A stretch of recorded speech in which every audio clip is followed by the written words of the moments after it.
Hi, I am Monica Brant, one of the world's first true fitness pioneers starting back in 1991. I helped launch the fitness industry while traveling internationally, meeting fans worldwide to share my style of fitness to the bodybuilding community.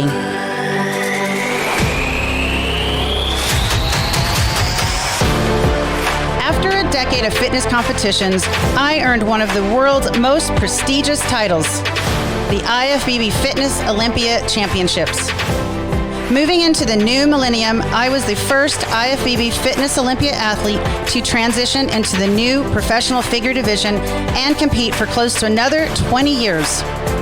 After 15 years as an IFBB professional, I tried another organization and won the WBFF World Pro Figure Championships both 2010 and 2013.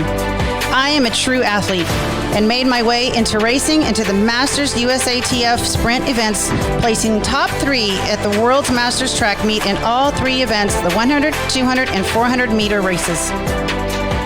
Besides athletics, I have been honored with over 100 magazine covers both nationally and internationally. Since it's always a blessing to share with others, over the last 15 years, I've hosted women's fitness events and worked with clients, helping them discover how to live radiantly in all areas of life, body, mind, soul, and spirit.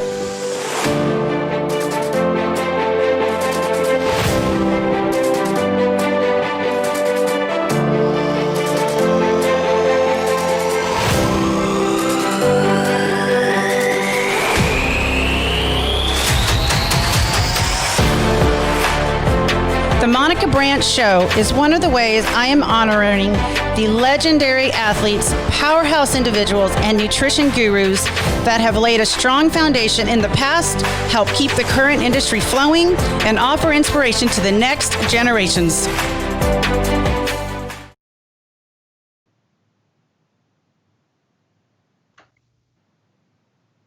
Well, good evening. Hi, Wendy. Hi, pretty girl. All right, I see we've got some people already joining the Monica Brant Show. Thank you guys for joining in. If you don't mind typing in where you are coming in from. I know a few of you already. It's good to see your faces, well, your names. And tonight, I'm excited to have co-host Miss Wendy Fortino. Hi, Wendy. How are you tonight? Hey, guys. I am excited to be here, and it looks like there might be a delay on my end, but hopefully you guys are seeing everything okay. I don't know. I can hear you, but there's a delay on my end, too. Can you hear me okay? Well, we're frozen, but we're excited to be here. I don't know. We've been going back and forth already for so long, and now all of a sudden we're frozen when we go live. They're removed. As long as when it's frozen, it's not like a weird face. If that's ever happened to anyone, where you get frozen and you're in this weird, like that, yeah. Okay, so we just need to be smiling the entire time, and that's all that matters, and we'll be perfect even if we freeze.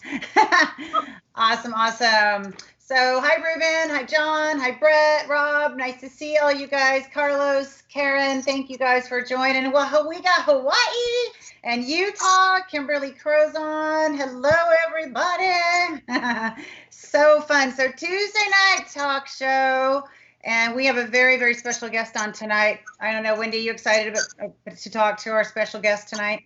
I am beyond excited. I can't even tell you. This girl is just dynamite. I know, right? And she really is. For a treat. I'm super excited to get to, and I haven't had a chance to talk to her for a little while, so I'm excited too, just to catch up with her. So let me just share, you guys, we have a very special guest, as we were just saying. She was a Fitness Olympia champion. She's been a Galaxy champion, Fitness America champion, QVC host. She's a mom. She's a wife. And I can't even wait to talk to her about her lengthened marriage, because I still say newlywed here. Like, I think it's so important to celebrate the marriage and the length of time that her and her husband Rich have been together, and it's really, really exciting to be able to visit about that.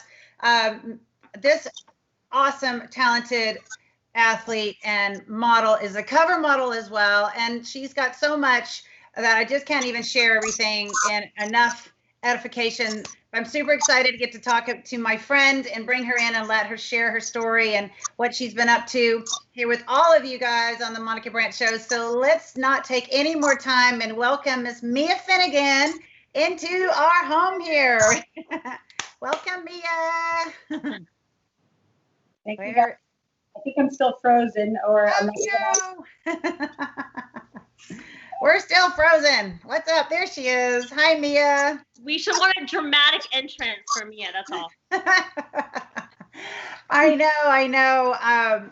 Goodness, we've been on here talking for 25 minutes or so, and no frozen. Now all of a sudden we go live and we're frozen. Technology, right? Kona said that we're not frozen on his, and some of the people on live right now say they're seeing us. Okay, so maybe it's just us. Well, maybe it's just us. Well, we can handle this. We still can hear voices. Mia, welcome tonight, Mia, to our show here, to the Monica Brant Show. Thank you so much for taking time out of your evening to join us, and we can't wait to visit with you. How are you doing tonight? I'm doing great. It's just so good. I just feel like it's like a blast from the past. You know, a lot of great years together, and this is so fun just to reconnect. I agree. It's been way too long. In fact, today when we got to visit, I felt like it'd been just ridiculous amount of time since I didn't know you were back in California, or that you were in California, because I still thought you were on the East Coast. That's right. Yeah. I know. And you've been over there for so long. So I just wanted to kind of find out a little bit and share with our viewers, where are you right now, and kind of what's this time of our life been like for you with the COVID and the lockdown, and kind of, where do you stand right now with, what's going on in the world? How are you guys handling this? How is your family handling this? You know what, I think, Monica, honestly, like surprisingly well. We have always worked from home. So that's the blessing in all of this, is we've always worked from home. So it was not really a huge transition for us. The hard part was for my children, because they're teenagers. And teenagers, as you know, if you remember being a teenager, yes, the social, they're social, and they just want to be social. And it's so sad when they can't meet with their friends or whatever, but we have gotten through it, and we have our groups of friends that we hang out with only. And so I think we're doing quite well, and to transition like our business to even more online. I mean, we have our supplement businesses online, but now I'm teaching online. So this is great. I wake up in the morning, boom, this is my studio. If you can see it behind me, this is where I train my clients and train my students. So are you training people like by Zoom? Awesome. So people are at their home and they have equipment or something, and you're putting them through a workout. Yeah, it's been. I love it. I've always been one of those trainers and teachers that I'm super particular about. So I get to kind of look at them on the screen and correct form, and it's not just me doing the video and they're watching me and they're doing what I'm doing. I'm literally going in and going, okay, Kelly, you need to do this. Okay, pull your belly button in. Okay, squeeze your glutes.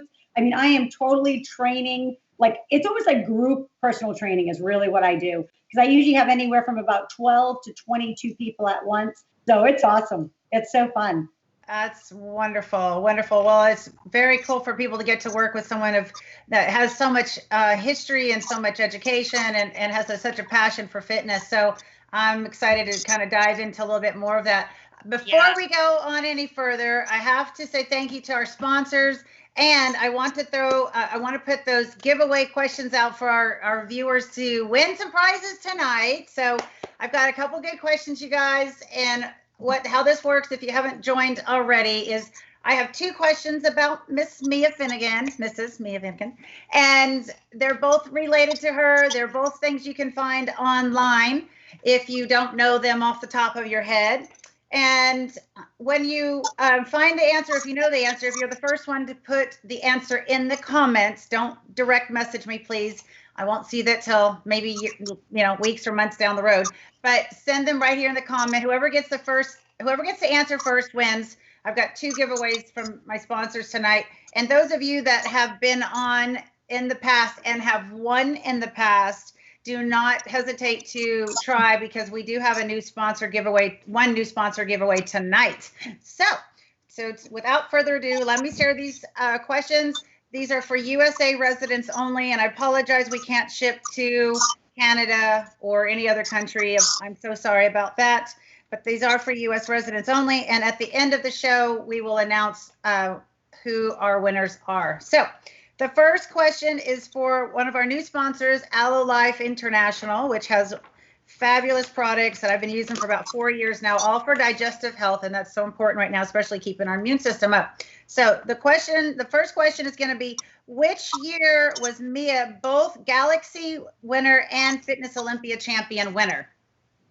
So 1 year she won 2 giant shows. So let's figure out that. And then the second question for Legendary Foods giveaway, who did Mia's great-great-grandfather train that became a legendary part of the Olympia still to today? Okay, I'll say that again. Who did Mia's great-great-grandfather train that became a legendary part of the Olympia and is still a part of it's still a part of the Olympia today? So this is a very cool conversation we're going to have with Mia probably a little later in the show. But those are the 2 questions, you guys. Ready, set, go. Ready, set, go. So Mia, I want you to kind of take us back to, your past, how you grew up, what led you into fitness without giving away the person that your great-great-grandfather trained. Like, how did you get to become these, title winners, and, what led you to that place? Sure. Don't worry. I won't go back to the 1880s. So,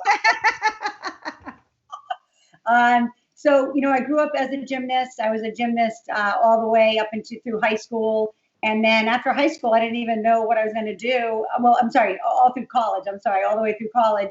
And then after college, I didn't know what to do. And I moved to California, and my boyfriend at the time, which was Rich, who's my husband now, he said, why don't you come check out these fitness competitions with me?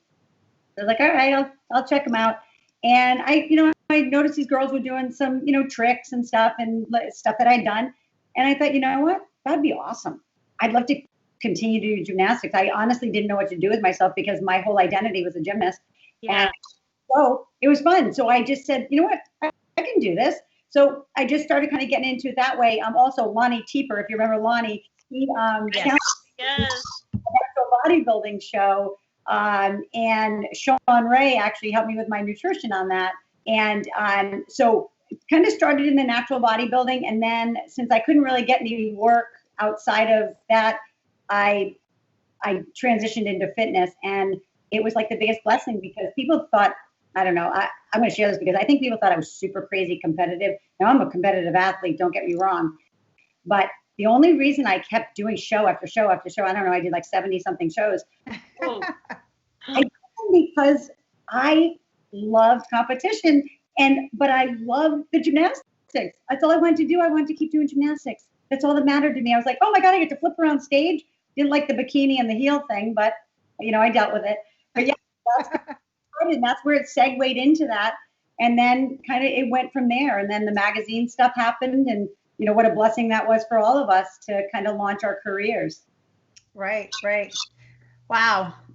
The gymnastics for me was all self-taught when I was a kid. And then when I was in late 20s, early 30s, is when I started taking the classes and trying to learn.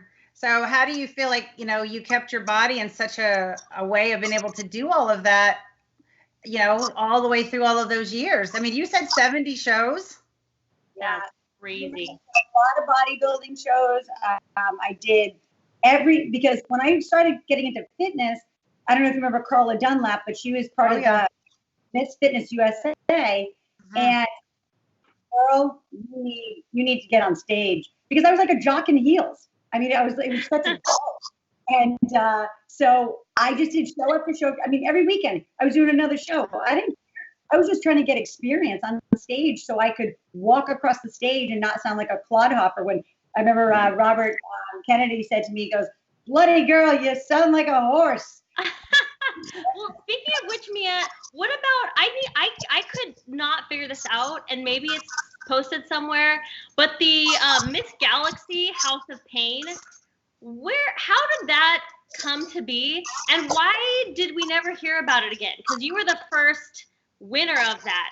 Can you explain that to everyone? Because I think people with an athletic background who don't maybe have a gymnastics background would love to do something like that. So can we know more about that? Yeah, well, listen, the Galaxy was the first of its kind, and listen, that was honestly one of my favorite shows because it was an athletic event, that was like the most awesome part. Like a Ninja Warrior type thing. Yes, I mean, it was an obstacle course and a physique round. That's it. 2 rounds. One was subjective, the other one wasn't. And that's what I loved about it, is that it was you against the clock. You weren't, nobody was saying, oh, no, you did that slower. No, I mean, it was you against the clock, and anybody could train for it. That was the blessing. Yeah. And then the Galaxy ended, and I don't know if just the money ran out or the sponsorship ran out. I have no idea. But Al Rosen picked it up and started doing what was called tri-fitness. So there's a routine, the physique round, and then again an obstacle course. Now it's like full blown, like 7 different rounds. But anyway, anybody who wants to do that type of show, that is the most fun, the most like everybody pulls for each other. Anyway, I think it just ended because of sponsorship and sponsorship funds, I think. The girls were all stressed out. They were like, if the ones who haven't practiced the course, they're going to get left behind. It was like this really intense looking thing. I thought it was fun, though. I think Monica would probably be really good at that. I would have loved it. You know, to me, it reminds me a little bit of kind of Spartan, blended with the fitness, with the physique rounds. And I would have probably loved that too. And I remember looking at when Al Rosen took it over, and, at that moment in time, I was so involved with IFBB, and, you can't get out of IFBB and go try something else. You just kind of have to, stick with that for as long as you needed to. And so but yeah, I remember seeing all of that and just kind of longing to do something in that place as well. So that's on pretty here cool. Right now who would love to do a physique and a fitness related activity, like a Ninja Warrior Titan game kind of a thing. Like, who would be down for that? Yeah, I would. I would. So Mia, okay, so we talked a little bit about, your gymnastics and getting into the competitions, and 70 shows. That's crazy. What was that time frame as far as, like, when did that start for you? What year, and when did that kind of end? I know you came back on 2010, but how many years was all of those shows? So how many years? 1990 until 1998. So a good span of 8 years. Oh, wow. Goodness gracious. 70 shows. Oh my gosh. Yeah, very, very cool. Bodybuilding, and I just jumped into a bodybuilding show. Those were so easy. I just needed, like I said, I just needed that that stage presence that I didn't have. I was like a deer in headlights. As a gymnast, both of you, I think, or Wendy, I think, were you a competitive gymnast? Yes. Okay, so for floor routines, you don't present to the crowd. You literally are in your own head, and you're on a floor mat, and literally the only person you look at is a judge. Exactly. And for me to be on stage and be like, oh, here I am, and that was not me. So yes, I had to do a lot of work, a lot of behind the scenes, a lot of stuff that people didn't know about.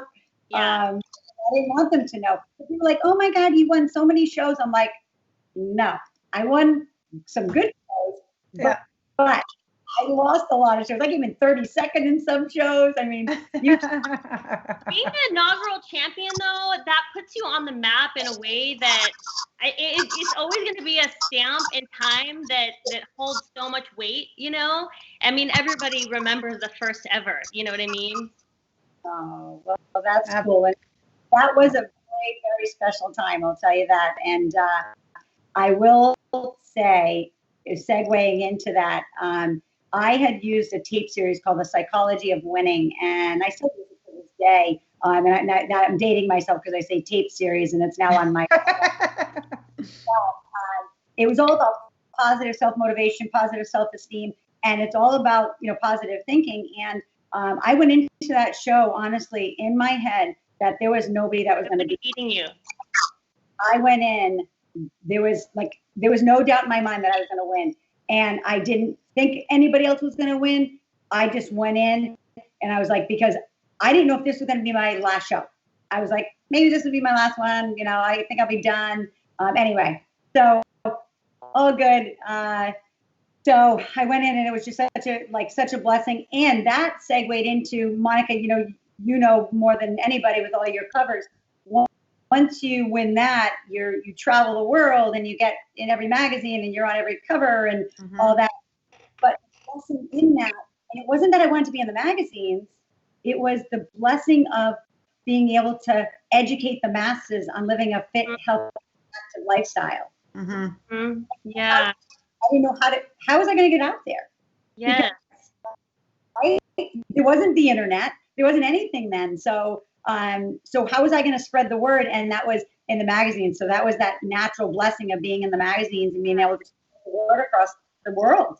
You just answered such a big question that I was going to ask you, but you answered it while you were explaining that, which is, I think that a lot of people, they're reaching for, and I actually wrote a post about this on my Instagram today, people are always reaching for that prize, right? That win, that ultimate goal.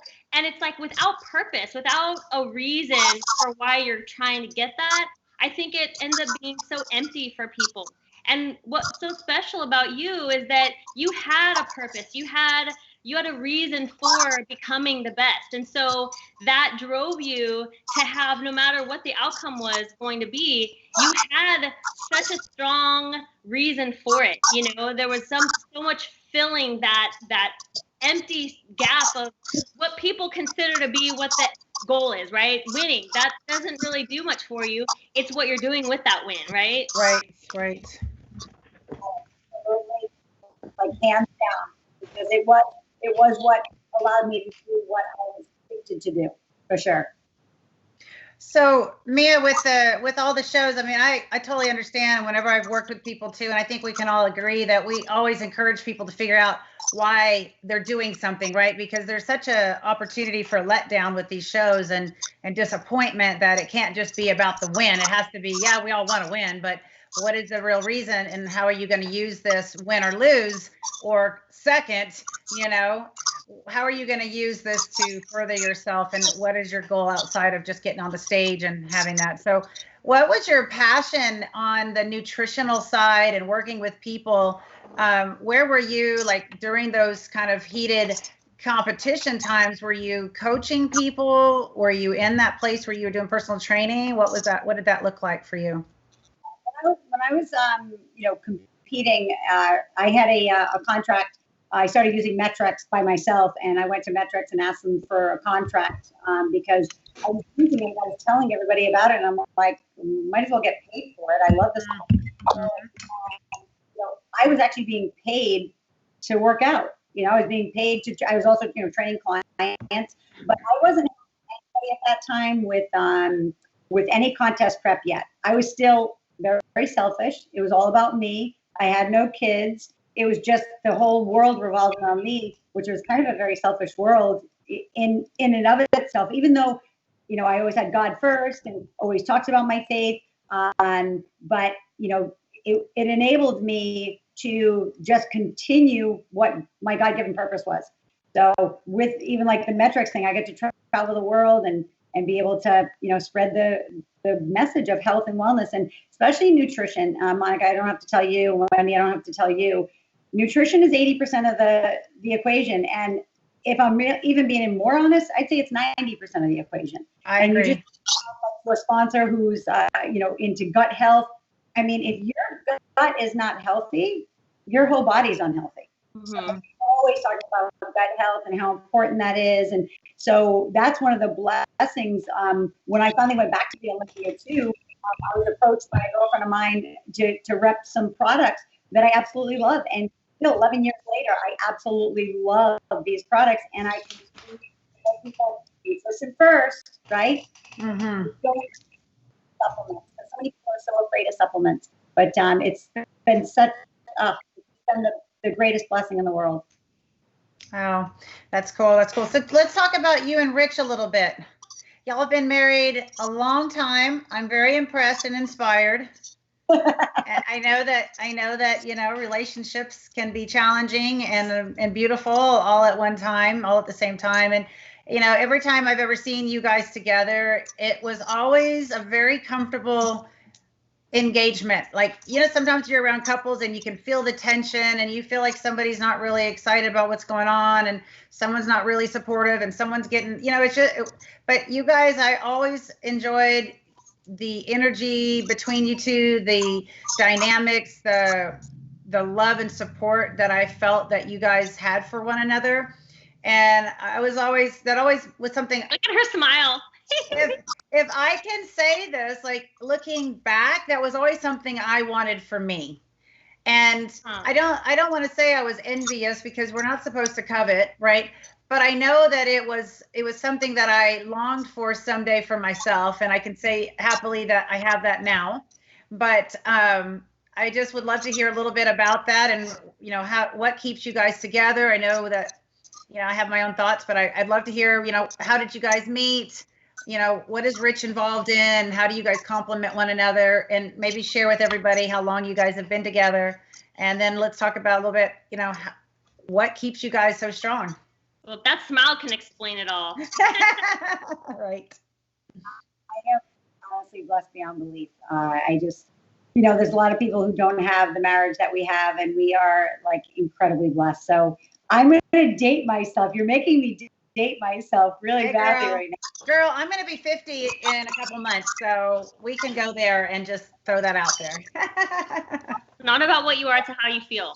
Exactly. So I'm not, no worries about dating anything. I think people just, you know, numbers are numbers nowadays. You got it. So we started dating in 1985, and it was in college. He was a senior, I was a freshman, and we hit it off famously right off the bat.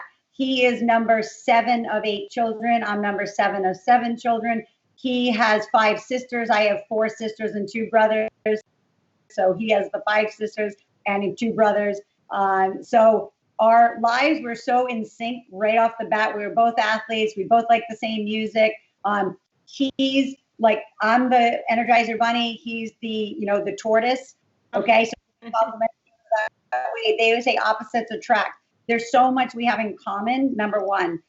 And growing up with 5 sisters, I couldn't be more blessed because he knows about women. He knows when I'm being a you know what. He knows how to leave me alone when I need to be left alone. He knows, right? So because he grew up with 5 sisters, I mean, he knows the turmoil in a home. That's on a few things there, Mia, with the family. Just kind of one up you on the, you know. I can't believe you guys have so many things in common with the siblings and the number where you guys fall in your own sibling. I mean, that's crazy. It's crazy. God has mysterious ways of connecting and making lives collide. So, so he moved to California. I was still a freshman. I was in a freshman college. Remember, he was a senior. He moved out to California. I had 3 more years of gymnastics, college gymnastics to finish. So we just had a long distance relationship, and we just said, we didn't give each other our walking papers, but we just said, you date who you want, I'll date who I want. Because he was so young. I was 18. I was such a baby. And he said, you know, if you go out on a date, just say you went out with the girls. And if I go out on a date, I'll just say I went out with the guys. And if thing happens, or, you know, we need to tell each other, then we have to say something. But if we have no feelings for the person we went out for, don't tell each other. Don't ruin it. So then every summer I'm in California. I lived in California for the summer and worked. I went back to college. Finally, in 1988, I moved out to California full time. And then we started doing our personal training business together. He was already a personal trainer, and I just kind of melded right into that. I got my degree in psychology with my minor in health and fitness. And it's just been like a match made in heaven. And we've been working together. So not only have we been dating for 35 years, we've been married for 28 as of this August 8th, and we've been working together for 35 years. Wow. So we just like you probably heard this in a movie or something. Like, he completes me. Like, I wish I had his calmness. I don't. I never will, and that's okay because he's my calm. Right. So, but one thing I will tell you, anybody who's listening, watching, or whatever, we have God as our focus. I'll kind of put my hands like this. God is at the top. Rich is on one side, I'm on the other. The closer we move to God, the closer we move to each other. And that's really what it comes down to. God is our focus. We have God, family, work, and then everything else. And we've never wavered from that in our entire life, even when we started having children. God is our focus. God is our light, our Savior. You know, Jesus Christ is my Lord and Savior. And I will, you know, tell everybody in the world until I'm 6 feet under. Well, you're going to be up in heaven, so your body may be down there, but she'll be up there. Yeah, exactly. We'll be up there doing gymnastics, because that's what, when you're a gymnast at heart, you want to flip around every chance you get, right? I love the testimony, Mia, and it's really important to me. I'm all about faith and fitness, and especially with what's going on in the world right now, like we have to have that even more so now, and share, right? We're supposed to tell other people and give people hope. Give people hope. So tell me, how do you guys work the business piece? Like, just, and it doesn't have to go into detail, but just give us a day. Like, what does Rich do, and what do you do to help kind of keep the business moving forward? Sure. So we have a few different businesses. So we have 3 different supplement businesses, and we do the training online, and we also have what's called our accountability program. So in the morning when I'm training and teaching clients, he's with our accountability group online, checking in with them. They send in pictures daily, 6 times a day. So he does all of that. And then he is also with our supplement business. He's looking at reports and things like that. And the same thing with me. I'm looking at reports too, as far as our supplement business goes, but I'm the introducer. Because one of the biggest things is I do people's nutrition, and he does the 3-day inventories. So people send in 3-day inventories, we mock it up, and then we let them know what they're doing right, what they could change, and then we say, okay, this is great, but if you want better results, we could use A, B, or C supplements. Okay, so we fill in those gaps. And then the personal training, I pretty much do most of the personal training, and he does the sports conditioning. So he's got guys in the NBA, he's got pro athletes, he's got NCAA Division I athletes that he's been training for years. He's a phenomenal sports conditioning coach, and he was my coach. And people are like, your husband trained you? I'm like, did. And I had to, like I always say, like, I always had to turn my hat backwards. I was no longer a trainer. I wasn't his wife. I had to listen, like, he's my coach. Okay, coach. Okay, coach. And listen, there were times that I was just like, oh, I want to scratch his eyeballs out. Especially. Okay, Mia, I have a question for you really fast. So my husband is my coach too, and I was actually wondering if this has ever happened to you. So we'll be at a restaurant and I'll be on prep, right? And the waiter or waitress will come over and I'll be asking my husband, can I have this? Can I have that? And the waiter or waitress thinks we're in like an abusive relationship or something. Like, has that ever happened to you? Well, no, because the sad part was I brought so much food with me to places in a cooler, which was ridiculous. This is a bad. This is an answer. But one of the things that he used to say, it wasn't really at restaurants, but it was at home. And maybe I wanted some dairy because I'm a dairy freak and I love dairy other than cheesecake. So he'd say, do you think you should be having that? So oh no. So he said, you shouldn't have that. He always like made it a question, like, no. But you know what? I thanked him afterwards because when I won the Olympia, I had done I was so good. Like I didn't cheat. I didn't do anything. And went into the Olympia feeling really good. And the people said, I got to share this with you because this is something that people don't know. This would have been a good question, Monica. This would have been a good one. But people don't know that after about, just say 20 something shows, you eat after competition, right? You go and you have your favorite. And my favorite food's pizza, right? So I always had pizza the night after. And then the next day when you do the photo shoots, you look rocking. Yeah. You're like, better than the day of competition. Uh-huh. So, right. You know what?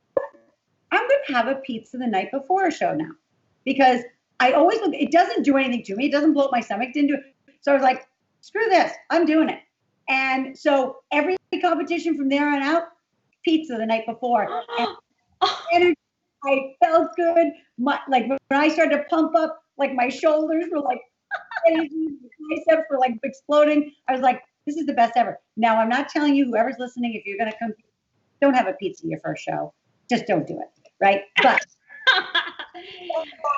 well, it's so true though. You're so right. And the only way to get through that is if you're lean enough. And of course yeah, I mean, if you're not lean enough, then that's just it's gonna go the opposite direction. And that's what and I'm sure that, you guys do this too. You have people that are asking you, well, what do you do the week of the show and how do you handle that? And I'm like, you can't even answer that till you see how you look that week. And if you're not lean enough, stay away from carbs.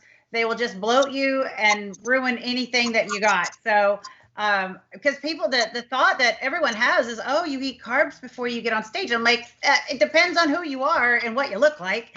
And, someone that's been doing gymnastics routines for weeks and weeks and months, their energy and their energy expenditure is going to be a much higher rate than someone that's, maybe doing really slow cardio and just depleting themselves. So, the energy and the food and calories are all used differently, but I'm sure I can only imagine how great you felt the next day doing your routine. And I remember on the Olympia stage, I remember how bouncy and big and bold all of your moves were. Like I was, I didn't have that big gymnastics dance or anything background. And I was so impressed, watching and just seeing the dynamic, power on stage. And dynamic in 2010 when she did the Olympia 14 years after she finished her career. So let's talk about that for a minute, because Wendy, you're coming back to the Olympia this year. You're making a comeback. Hopefully. That's the plan. That's the plan. And so, Mia, let's talk about that. She has the golden ticket. I don't. She can come back anytime. Right. Well, I was talking to Dan Solomon, and he's like, "Hey, you should come back and compete. You have, because you won the." I was like, "Yeah, I got Olympia too." I was like, "Oh, that's interesting thought." You guys have 2 golden tickets, so maybe you can hand me one. Anyways, go ahead, Mia. Long time. Golden ticket. So the way that just something to let you know, the way that came about, and I'm going to share something with people that they might not know this.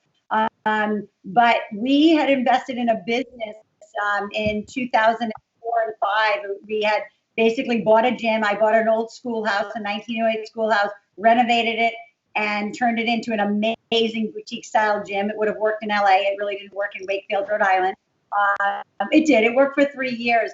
But what happened was the housing market crashed, and so did we. And so everything that we had worked for and saved for all those years, we had to file bankruptcy in 2009. And so in 2009, I said, how do I know how to make money? I'm going to go back to the Olympia, not to win the Olympia, just to get exposure again. I was going to try to start that rolling again. But at the same time, when my girlfriend Jody had introduced me to a company called Advocare, and that was the supplement line. And it was a direct sales company. And I was like, oh, no. But then when I tried the products, and I was like, holy smoke, how do you ever? And then I did a photo shoot before the Olympia. I got to share this with you. And Mike Neville said, you look better than ever. You look better like than you did when you won the Olympia. And I was like, I was 43 years old. I was like, Mike, you don't have to butter me up. I'm doing your photo shoot. I'm all good. Right. And that was that cover that we did for me coming back to the Olympia. Anyway, long story short, once I started rolling, I kind of rolled into the Olympia, and it just started exploding my business. So what a blessing that was. And just so you know, the reason why I did the Olympia was, one, to get exposure, but the other was honestly because I wanted to see women, because I was so sick. I had 3 kids. My kids were 10 and 4 at the time. And most women come to me and they're like, I'll never get back in shape. I'm always going to have this food, blah, blah, blah. Okay. I was so sick of hearing it. So I'm like, all right, Mama Mia, she's coming back. Mama Mia.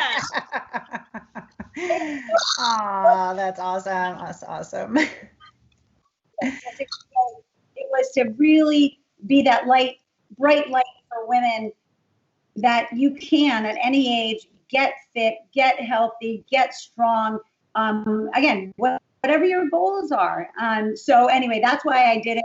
And it was so awesome to be back. But I realized when I walked in the room, like to put makeup on and everything, I was like, I am out of my league. No way. No, you weren't. Not even. I said, I'm going to just set my own standard because there's no way. Come on. I mean, I'm a lifetime natural athlete, never used performance enhancement, always did it naturally. And I worked my butt off. And so the blessing was when I got out there, I was like, you know what? I wanted to show people that you can do it if you work hard enough. Obviously, first, second. So anyway, that's my Olympia story, and I'm sticking to it. I'm with you on that. That is like awesome. See the sport change a lot, right?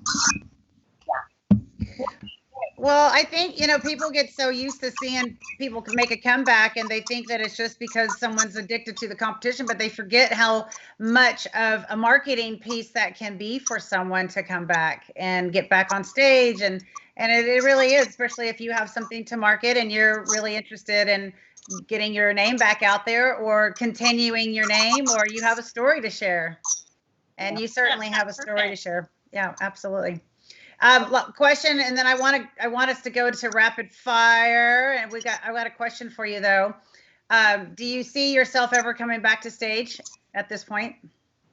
You know what? I was going to do it when I turned 50, and I had this great idea. I'm not going to tell you what it was because if I ever do it, I'm still going to use the idea. It's going to be kind of a spoopy, fun routine. But Rich that year had a knee replacement and a hip replacement. My son Noah had a emergency appendectomy, and I was like, all right, I'm done. Forget it. I can't. I had too much family obligation, and you know how honestly competing in anything is a very selfish, time. Right. And I couldn't dedicate the time. So not to say that I won't, but one of the things I will tell you, man, on Monica, use your influence with the IFBB. If you have a golden ticket, right? Why can't you come back and do if I could just come back and do figure, even though I'm way too small, but if I could just come back and do figure or bikini, Olympia, I would do it. But the fact that I have to train and do a fitness routine, that's a lot on the body. Well, I want to say, I won the Fitness Olympia right in '98, and I never won a figure Olympia. So I believe you can come back and compete in any of the Olympias, is my understanding. I think you're right, Monica. So Mia, you could totally come back. And I'm not that big either. And I've been to the Figure Olympia. I'm with you on what you believe, Mia. And I always feel like I'm going to get out muscled and outclassed. I'm tiny too. I think that you could definitely do it. Yeah. It would be fun. We should make a comeback here. Let's do it. That's awesome. That's awesome. All right. We're going to take a few minutes here. We're going to go to rapid fire. I know Wendy's got rapid fire questions set up for you, Mia. And then we're going to come back and dive into a couple other things.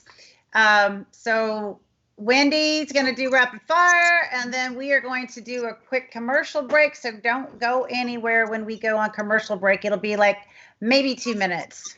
So not any time to go anywhere. You got to sit still and sit at the edge of your seat. All right, Wendy, take it over, girl. All right. Okay, Mia. All right.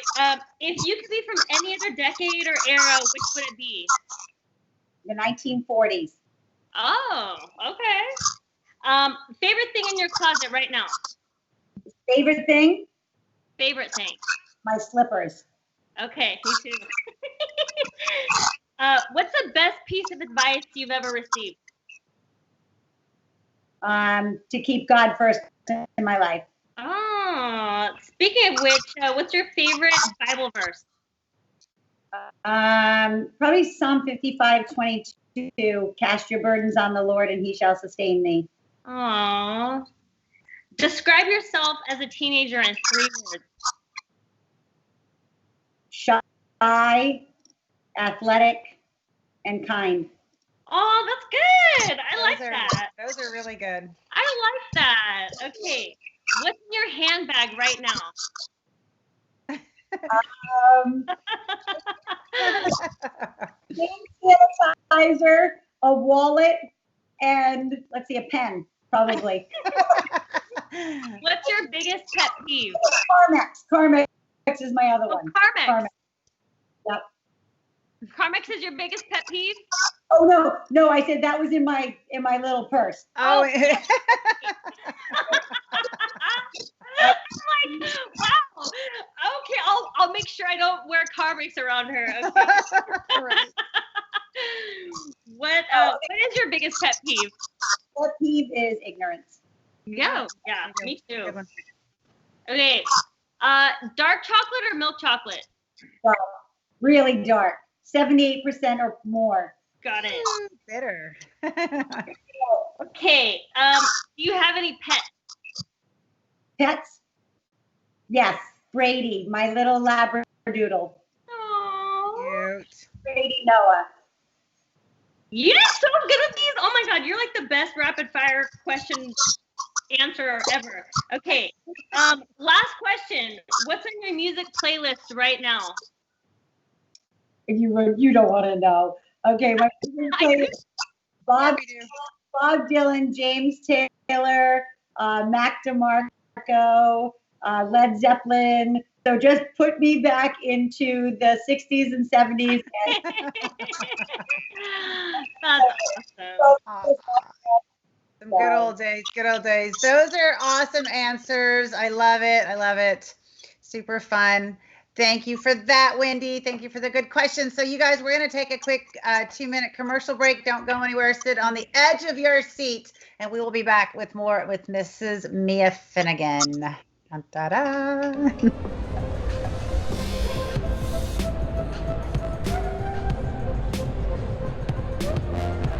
Hey guys, we're super excited to be here at the LA Fit Expo. It's our 3rd year in a row. And what we're going to be doing today is we're going to be launching a tasty pastry. It's a low-carb Pop-Tart. It's got 3 to 4 grams of net carbs. And we love this show. This is our best place to be in LA.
All right, I think we're back on, even if we're frozen here. Can you girls hear me? I can hear you. Awesome. There we are. Yay. We're having a little bit of delay here, but thank you guys for hanging tight with us. We appreciate you joining us tonight, Tuesday night. I know you guys have a lot of things that you could be doing other than just here hanging out listening to us. But, you know, this show came about because I really wanted to honor the legendary icons, the super powerhouses of the industry. And we have on someone tonight, Mrs. Mia Finnegan, who really has done so much for our industry and came in, you know, back when fitness just barely got started. You know, I think fitness started in 1986. I came in 91 and Mia had already been going and rolling and going. And I'm just so excited to get to share and hear more about, her journey and what she's done for this industry. And it's pretty amazing the length of time and what you've done with your career, Mia. You are, a true passionate person, and you've really been able to show so much of who you are, what you love to others, and utilize your career in a big, powerful way. And I think it's important that people that, may be in the industry now and even the last 5 years, 10 years, and maybe don't know who you are, they need to know. They need to know who helped pave the way for this industry and who helped create the Olympia, who helped create what fitness is. And, because before fitness, it was just bodybuilding, right? So, your impact has been massive, and it's still going today because there's so much else on your resume that we haven't even talked about yet. So I wanted, first of all, before we go into that a little bit, I know that there's been some people on that are viewing. I want to just a little shout out to everybody over here and just see if we have any questions. I don't know if there's any specific questions that I have seen yet, Kona. I see that Ruben says Kona rocks. I agree, Ruben. Thank you for joining. And Monica, you've got a great name. Oh, no, Monica, Fit Inspiration. Okay, and then we've got Suzette says, I think you two should make a comeback. Yes, here, definitely. So, Mia, maybe we talk about that.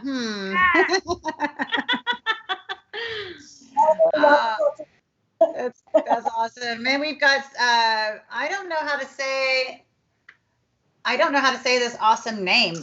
It looks like a Hawaiian name. Maybe Kona can help us out. And I don't want to butcher it, but ladies, you look awesome. Thank you so much. We look like splits, and we're matching. Someone pointed that out. Oh yeah, matching tops. And I think we had someone on from Mexico. Victor's on. Victor, thank you for joining us again. He says, Mia set the pace and stage for this. I have magazines still from back in the 90s with Mia. Inspiration.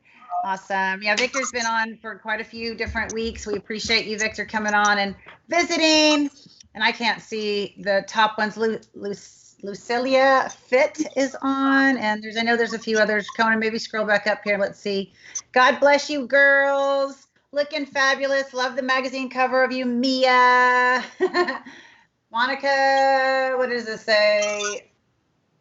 Go back up, Kona. Let's see if there's anything else here we want to. I think you should make. Okay, we already said that. Hang on. Wait.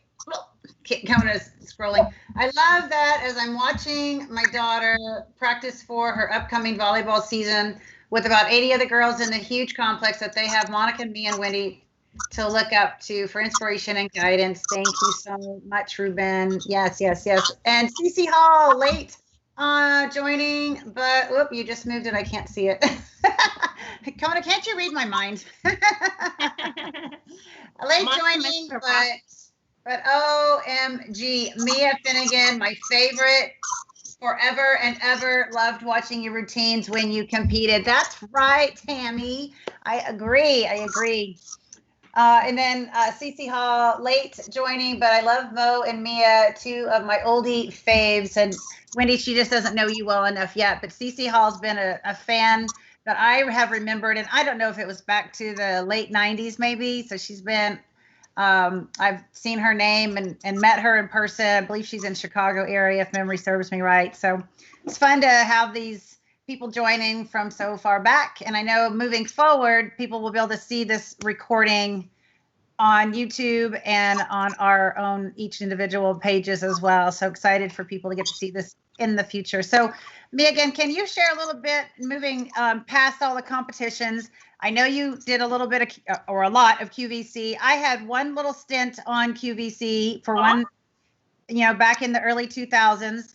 That was fun. But I want to hear all about, because I can kind of visualize it, how it worked. But tell us what you did and how was that, what was that all about? You produced, you hosted, what was that? Oh, it was a real blessing. It was actually after I won the Olympia. A lot of people might know him. If you remember Tony Little, the guy that wore the baseball cap and the ponytail and yelled and screamed his head off. Well, he contacted me and said, hey, I want to go into partnership with you. He read my story about, kind of my faith and family and fitness and all that. And he said, I'd love to do stuff with you. Well, he introduced me to all the companies who made my products. And for 10 years, from 1995 until 2005. I was on QVC pretty much like every other month. And I had 15 products in my name, which was such a blessing. But one of the things that people, I think, understand about me, I didn't make millions on QVC because I told the truth. But the products that I did bring to them, still people today still contact me and say, I love this video, or I love that video that you did. Products? What kind of products? So everything from treadmills, so ProForm treadmill. I did a glider, a thing called the XL glider. A lot of people might remember the XL glider. I did it was something called an in-tone jogger, which is a little mini trampoline with a handlebar. I did something called an ab mouse. It was like the ab dolly that they have now. Oh yes. Earlier when I did rock flex trainer, I mean, I did everything. I can't even tell you. There was so many. A stepper, a glider, a Pilates unit, you name it. But they always had to be really good quality. I had to work with them. So because it was my reputation. You know, if you learn your reputation, right. It's like we have to fall behind when we're honest. Exactly. So were these were projects that people hired you to come in and represent? Is that correct? Correct. Yeah. So the companies that I worked with, these inventors would come in and pitch me products, and they would be in prototype form, and we would develop them. Rich and I both. It wasn't just me. Rich and I together would develop them, and then we would launch them on QVC usually at the beginning of the year, and then the whole year we would sell, the individual products. And usually I had a pipeline of 3 or 4 products a year. And some kind of came to fruition, some never did. Either somebody wanted too much money or whatever. But it was such a blessing. I got usually 1 or 1.5% of the sales on QVC. My biggest thing was my XL glider for years, which I absolutely loved. It was for everybody, and I sold 27,500 units. Whoa! So can I ask a crazy question? Like, when you say you sold that and you get a percentage, can you just give an estimate of what that looks like to earn, so that people can kind of hear? Because that's kind of a cool thing. So on that one, since it was 2.5 million for the day at QVC, I earned $72,000 in that one day. Wow. That's so cool. That's awesome. Yeah, that is so cool. Oh my gosh. Everyone's gonna want to know, I bet you, how do you get on QVC? Like, what was the door? What was the door that opened for you to get onto that? Well, honestly, that was through Tony Little, because he had the in with the companies that already had an in with QVC. So he actually started down in the Tampa area on HSN, which is the Home Shopping Network. And then he progressed up to QVC, and that's where I came in. And so I wasn't a host, I was the expert.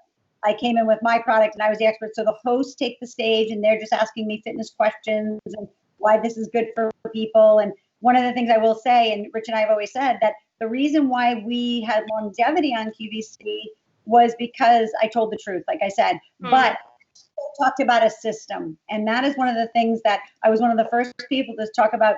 It's not just this. It's like people come and go, you just do this 10 minutes a day and you're going to see. I'm like, what? No, it's a system. You have to eat well. You have to get, your good sleep. You have to supplement. You have to do stress management, maybe do gratitude time. And so, again, I had longevity, and maybe I didn't make the millions that everybody else made, but I didn't really care. I was doing what I wanted to do, and I was in 90 million homes at once. So talk about education. Yeah. I'm so feeling what you're saying. Oh my gosh, yes. So I want to ask you, Mia, one question is, I guess you got past being shy, because that you can't be shy on QVC. That's right. Well, and I'll tell you, Monica, one of the things is the best part about it is those hosts are stellar. My favorite was Dan Wheeler of all time. Dan and I just got along, fabulously. If anybody watches QVC, they know Dan. I loved some of the other, Kathy Levine, who's not on anymore. But when you have a rapport with them, yes, you was having a conversation. Right. So it was very comfortable for me because it was a conversation. It wasn't like I needed to get out there and sell, because that's not what I do. I want to be the expert. I want to tell you why this is good for you, and selling. Let me do that. So the little bit of QVC that I was able to do was with a belt, and the lady that handled the job for me, got me a set payment for the day, which probably looking back would have been better to try to have, like you said, the percentage, but I didn't know enough back then, and I was letting her handle my, kind of managing, part of my career or whatever at the moment in time. And it's funny because it was a belt that, kind of contracted your abs. Now I know how hard it is to work, your core and make your core strong. But honestly, looking back at it and remembering, I used to remember I would wear it on the plane, and honestly, it was cool. Like I thought, it's a good 5% addition to me doing core. Yeah. Now, is it the end all? No. But so the funny thing is just recently I've seen a commercial for these stupid belts again. And I'm like, this one was called the Slender Tone, and it made your abs contract. And I just recently saw an ad for a different belt that was similar. And I'm like, what the heck? Yeah. They say everything comes back around after 20 years or whatever. So I'm like, it was 2001 when I did that little deal on QVC, and, made some good money on that. But so that was one question. The other question I have is, do you still have any of those pieces of machinery that you have at home that you utilize still?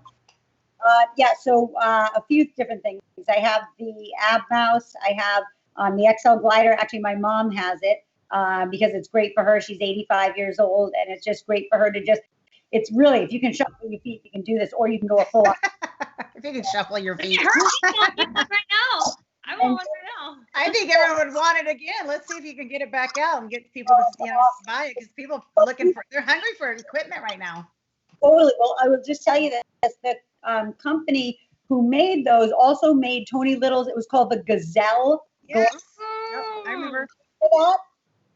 So yeah, mine was the slim down version that could actually fold up and go underneath the bed and all that stuff. So people loved it. But like if I look behind me, this is, I told you, this is where my gym is. I have some of the tubing that I was on QVC with, my yoga mats, my ball, like weighted balls. Yeah, that's pretty much it right here. So, but it's so funny. Yeah. So I just still use it because it's stuff that everybody uses. It's not that it's like weird stuff that you would never use. So also my mom has the little pedal bike, the one that has no. Oh yeah.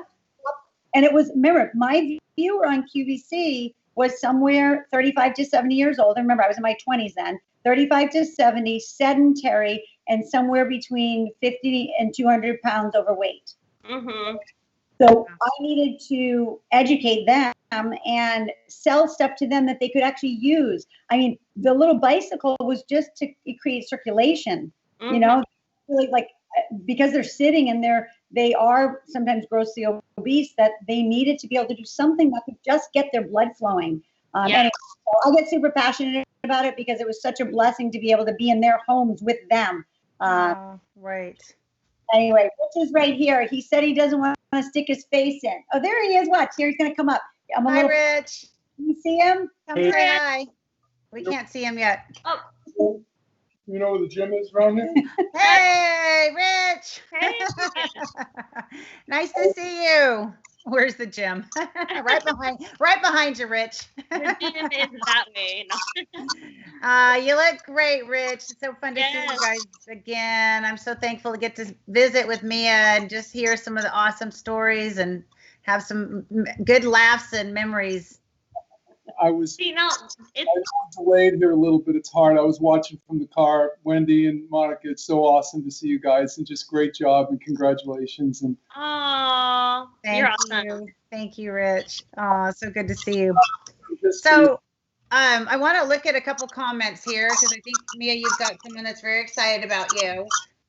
They say, wow, Mama, Mia, your mom. Mia, your mom. Go, Mom. I guess when you were talking about your mom with the little pedal bike, huh? Mama Mia routine in 2010. And They say you look so strong. I remember being a huge fan of Monica and Mia when I worked night shifts, especially keeping healthy and strong, not eating junk. You help so much. Would like my arms and shoulders to look a lot like yours. Fantastic. Wendy too. Lots of hard work here. Very fun. And one more, Martine Lewis Mitchell, Monica Brant, when you came to Melbourne, Australia with Stephen Hines Supplement Shop, I rushed to meet you and bought every Oxygen magazine you were in. And then when saw you go back to track and field, such a role model to me. I used to sprint and in my 40s went into natural bodybuilding and fitness. This show is amazing. Thank you. Thank you, Martine. How fun is that? I think there was a question about Mia's opinion about health and beauty supplements. I think I want to scroll back up, please. Yeah, that'd be great. Yeah. Someone says, holy crap, that's a lot of dough. Good for you, Mia. Yeah, for one day, right? Maybe that's it. I think that's the question. Oh, I'm wondering, do you ladies like any of the hair, skin, nail supplements? Seems like I would have to eat several pounds of fruits and vegetables to get everything in them. Yeah, any answers on that? I guess hair, skin, nail supplement. Do you use anything for that, Mia? Because I don't per se, like I know I've used biotin in the past, but I just haven't been buying it in a long time. So yeah, absolutely. So some of my favorites actually are one, it's actually called Skin is the name of it. It's actually astaxanthin. And if anybody knows astaxanthin, it is phenomenal. It's like high level antioxidants. And I use that. That's from Advocare. And then they also have one for nails and stuff too, but I don't really use that. But I use a collagen and greens from X Endurance, which I absolutely love. And then a liquid biocell collagen for my skin from Modere. So there's a few different companies that I absolutely love. So if somebody wants to put that in there for them, and I'd be more than happy to send you a link to give you like 10% off or $10 off your order. Hey, there you go. Okay. Look at your skin. It's obviously working. Yeah. I appreciate it. Well, listen, I'm going to be honest. So I do a little Botox in the forehead because I talk with my head. So that's it. But everything else is all natural. I love it. I love it. I love it. Yes. Hey, I just got a word that we do have a winner for the first question, but the second question we have not gotten a winner for, which reminds me, we really haven't talked about this part of Mia's history, and we still have a few things to kind of cover. So hopefully you guys are cool with hanging out for a little bit longer. Maybe we can get 10 more minutes in here, because I do think there's some really cool stuff. So the question that we had to win for Legendary Foods, whoever gets this question correct, hint, hint, hint, make sure you're ready for this. Who did Mia's great-great-grandfather train that became a legendary part of the Olympia? Still important for the Olympia today. So I'm hoping someone can get this answer. And if not, maybe we have to make an easier question. But we do have the answer. So I'm going to hold off. We've got the first answer. I'm not going to share these yet till the very end. And Mia, so let's talk a little bit about the other athlete and relative that you have. We won't talk about this one because that will give the answer away, but let's talk about the other relative that you have. It was an uncle, I believe. So, yes, so his name was Sig Klein, and some people might know of him. He had some of the first gyms in New York City, actually the first gym in New York City. He actually married the daughter of my great-great-grandfather. So he was a great uncle of ours, and he was not a relative, but he was so known for his Klein bells. If you've ever seen the dumbbells that have the balls on the end, if you've ever seen any of the old shots and stuff like that, he was also a hand balancer. He was also in Ripley's, believe it or not, for his hand balancing. But he was just amazing that it's part of my legacy. And I will tell you, like, this picture hung in my house of my great-great-grandfather my whole life, with his it looks like he had like a little leotard on. And that's so interesting. I'm sorry, that's really funny because you think grandparents typically have, they're like in a suit or something. They're like dressed nice in the little maybe Sunday best, or they're in their casual if they're farmers or who knows what. But that's so funny. They're your great grandfather in a leotard. I'm sorry. Well, let's just tell you, Monica. So like, I didn't care about it so much because it was part of my life. And Rich was like, "Do you know how big that is? Do you know how big that is? That your legacy, you're like the legacy of that family." I was like, "Oh, all right." So that's what I. But I will tell you, you've got some people over here. Hey, Kathy Trainer. Who are giving the answer, and Kathy Trainer, I think she's the first one that got it. All right, so we're gonna let the cat out of the hat with that one. We usually wait till the last bit to announce that, but we're getting close to that, right? So Kathy, yes, you are correct. So let's talk about that, Mia, about your great grandfather. That's a lot of greats. And let's visit about that because that's pretty interesting about that relative. Of course.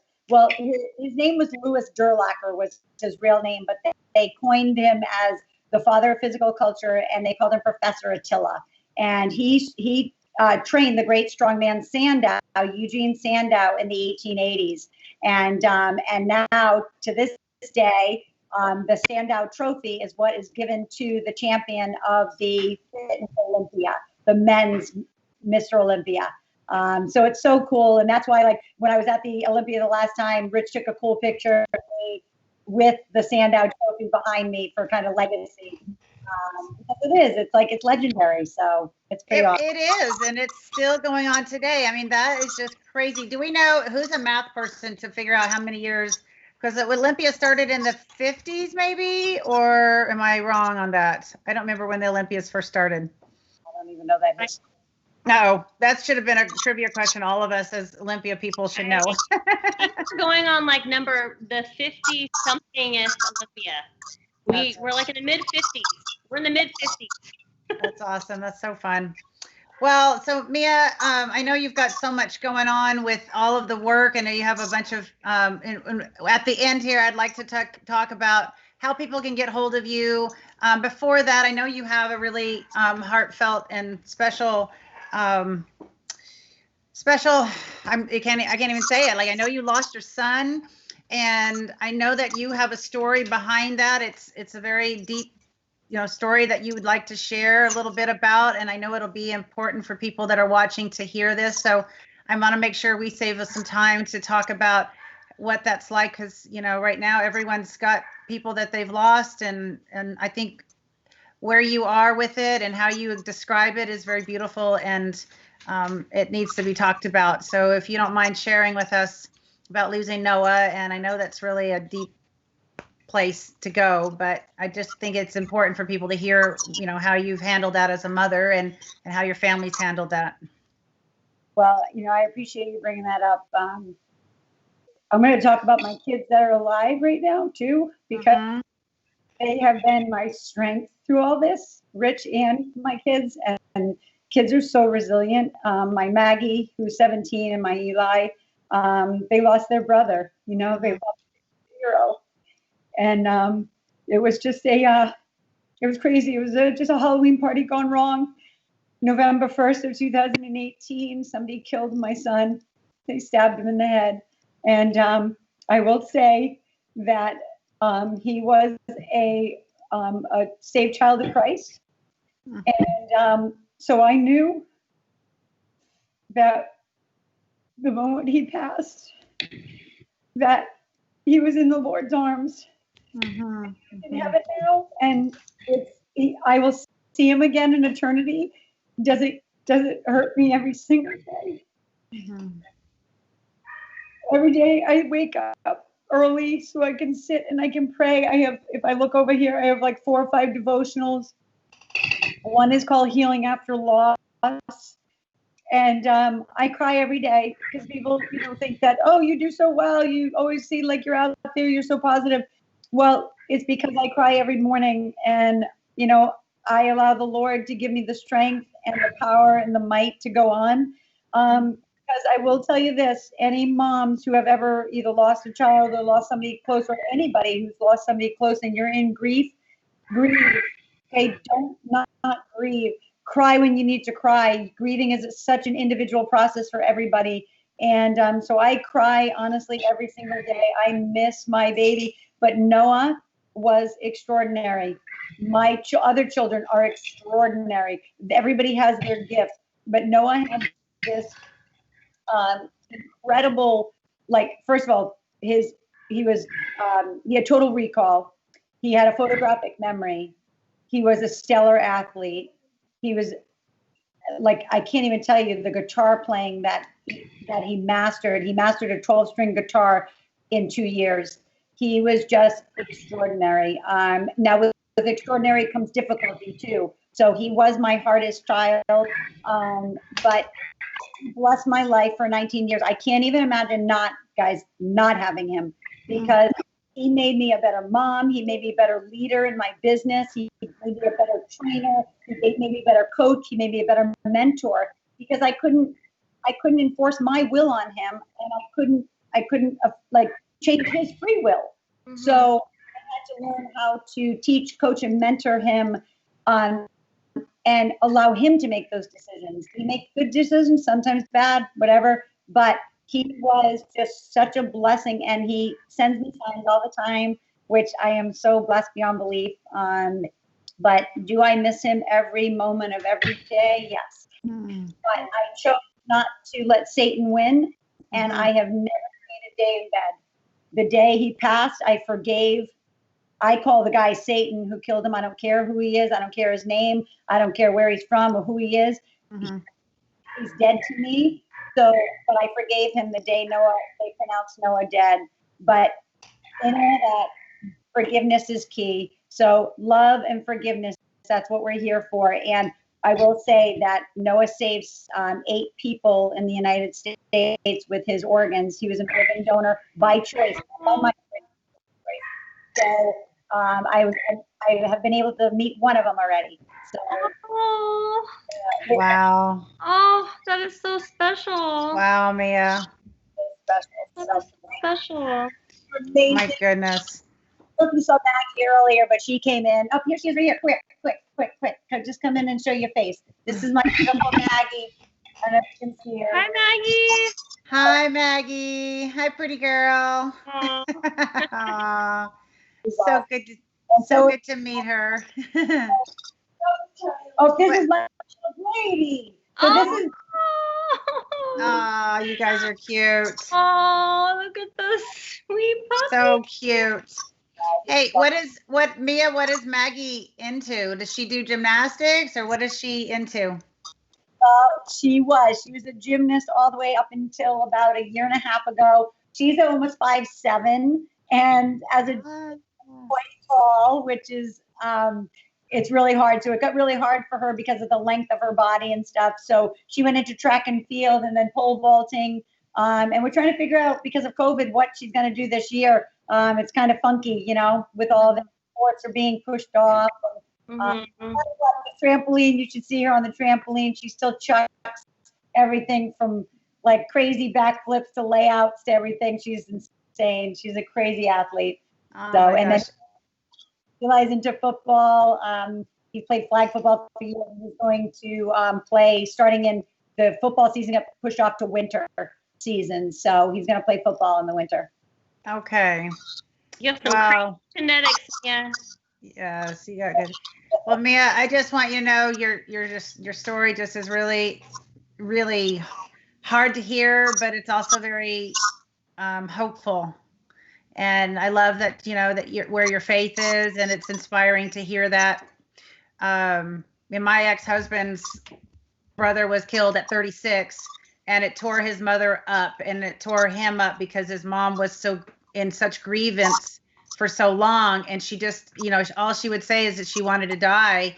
And then it would make my ex-husband, it made him just kind of go loony. Like he couldn't, he's like, well, I'm still here. Am I not enough for you? And he didn't understand how to take that. And it was really hard on him. So I saw that from her side, and I saw from his side, it was a wrongful death as well, and very tragic. So it's like, I saw both sides of where she was and where, but the main difference is that I don't believe she was as faith-filled as you and didn't know the Lord and really have hope for heaven and hope for, the reunion in heaven. So I know that that is such a powerful piece of the equation that I don't know how people get through life without having that hope.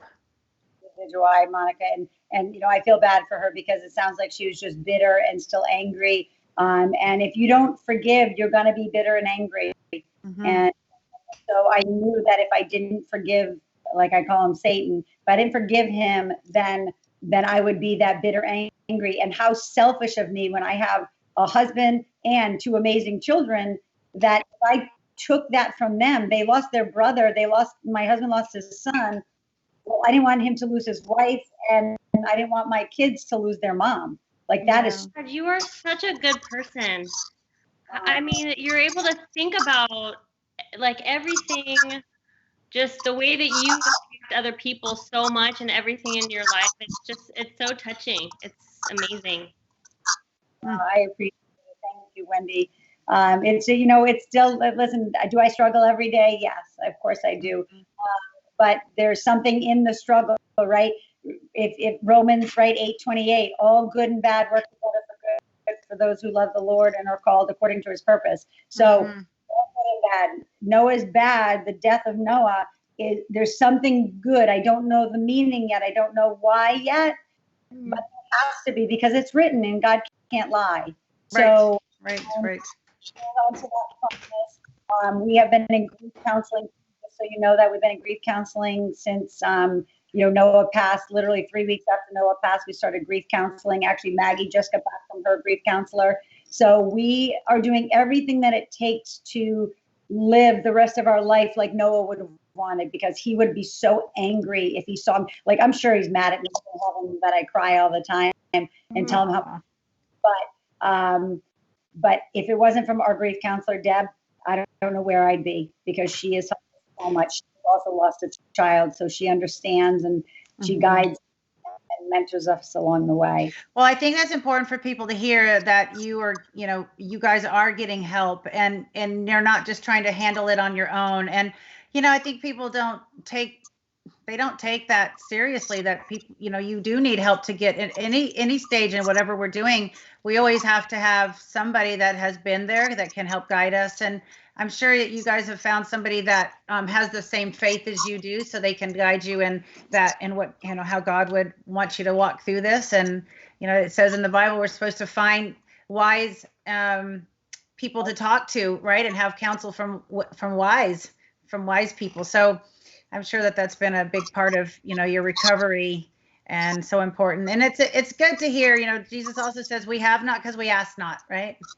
And I think you're asking for that guidance, you're asking for the healing, and I'm sure that God's offering that for you and bringing that over time. And for sure, you'll never forget him. And I don't know what it feels like to have a child. I've never been able to even have a child or get pregnant. So, but I can't even imagine to have one and then to lose one. And I'm just, your testimony is very powerful, and I'm sure this isn't the first time that you've shared that. And I know that this will be important for people to hear, and especially in the time that we're living in right now, people need to hear that, need to know, where we put our hope in.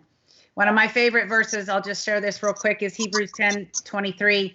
And it says that we are to hold on unswervingly to the hope that we profess. And then it goes into 24 and 25. It says, and that we are supposed to continue meeting together and to spur one another on in love and good deeds, for the day of the Lord is near. Those are the 3 verses that have been a very big impact for me over the last couple months. And I love that it says we're supposed to be meeting together amid all of this, social distancing and all of this stuff that I just don't believe in. And I know that we as faith-filled people, we have to continue to do that, to build one another up, to love one another. And whether it's in person or, we obviously, the 3 of us can't get together right now. Y'all are in California, I'm in Texas. So this is the best that we can do. And we can still spur one another on right now and continue to talk about where we put our hope and faith. So I love your testimony, and I appreciate you sharing the verses and just being so open with that really, really heartfelt piece of your life. I appreciate it. And thanks so much for having me on. I think this is great. love to do it again sometime. I think it's so much fun. It's like, I mean, like we said, people don't know of us old timers, right? But Right. Timers, give me a break. Well, no, let's just say legendary icon, pioneer of the industry, and we're going to go with that, not old timer. So we are going to wrap this up because I know everyone's got other things going on tonight. It is almost 8:30. Oh my goodness. So we already talked about Kathy winning the legendary foods giveaway. So Kathy, I will send you my email and you can email me over. Actually, if you could just email info@monicabrandt.com. Hopefully you're still on and hearing. If not, I'll come back in and find you, but we need to get your address and get that shipped over to you. And then our other winner was 1995, the answer. Which year did Mia win both the Galaxy and the Fitness Olympia, the very first Fitness Olympia? 1995, and Miss Debbie Shanks Lamasters is our winner chicken dinner, and we've got Aloe Life International giveaways for that particular winner. So I'm excited about getting these goodies from our sponsors over to you guys. So same thing, info@monicabrandt.com, and if you're not on still, I will come find you. So Mia, last thing, I just want you to share, how can people get a hold of you? And then the last question I have is, just in a very brief summary, I want to know, how are you staying fit, loving life? And then also, how do people get a hold of you if they want to find out more about your training and how to be involved with you? Of course, listen, my fitness is my lifestyle. It's not something I do for 2 weeks or 3 weeks. It is my lifestyle. It's always been. So I've never veered more than 3% away from where I am. And because I live a fit, healthy, and active lifestyle, but remember those 5 pillars of wellness are eating well, sleeping well, stress management and prayer, exercise, and supplementation. So those are like the top 5 for me. They're every day in and out, and I eat an 80-20 nutrition plan. Because I want to be fit and healthy. I want to be strong. I want to, like, my bones to be strong as I get older.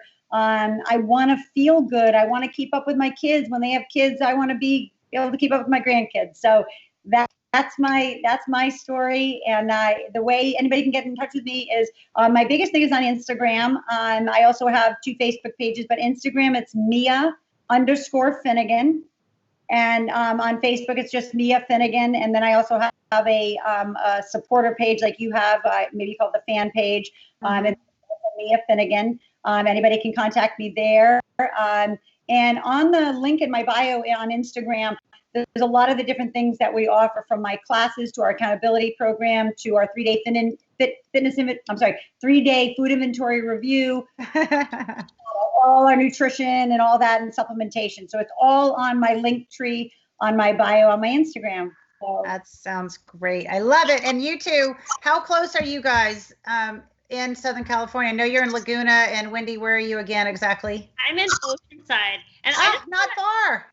Yeah, it's not. And I just want to say, Mia, you know what's crazy is my husband and I, we work with a lot of different athletes, and we have a lot of athletes who are just getting started in their fitness career in their 40s and 50s, and we have a pro 68-year-old figure competitor. Oh. She's just getting started. She competed in 1981. She took a break, and she just now made her comeback and got her pro card. I love it. She took a break, a long break. That's awesome. Yeah. So it's never too late for us, Mia. Nope. And I too, because there's so many people who still come to me for contest prep, and that's a lot of time away from my children. So listen, they're only going to be in my household for a little bit longer. So, but I would love to be able to refer them to you if you're up for taking on some more people. Yeah, send them my way. Well, you guys need to connect. Well, I'll connect you guys off camera, but I'm so excited to have had this opportunity with you, Mia. Thank you for making time for the Monica Brandt Show. We're gonna let Mia go. If there's anything else you want to share, Mia, last chance. Nope. I just again, thank you, and I feel grateful for the opportunity. And Wendy, it was such a pleasure to finally meet you. And I look forward to maybe seeing you at the Olympia, not this year, but maybe some other year. As long as it's a fitness routine, I'm good.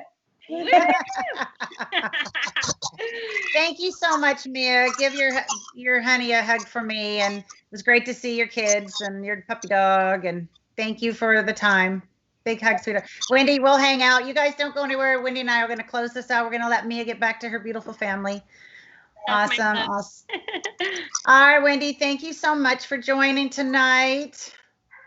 Oh, I don't know if I'm frozen. I'm waving right now. I see you. There you are. Yep. This crazy internet stuff. But so good to have you on. Thank you for joining tonight, Wendy. Look forward to catching up really soon. You too. You too. Yes, thank you. And you guys, thank you all for joining us. We greatly appreciate your time tonight.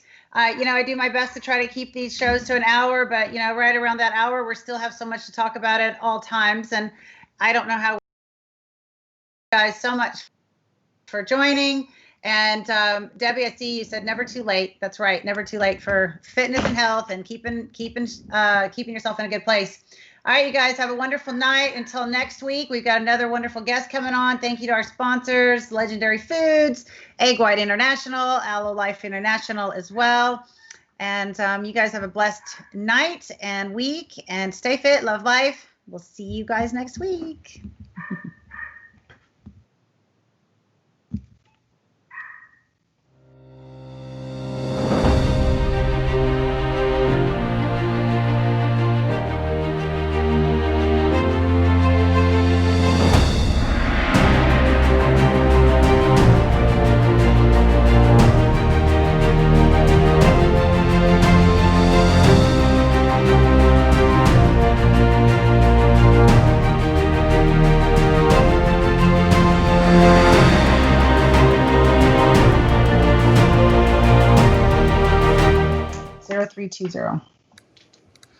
My brother's birthday.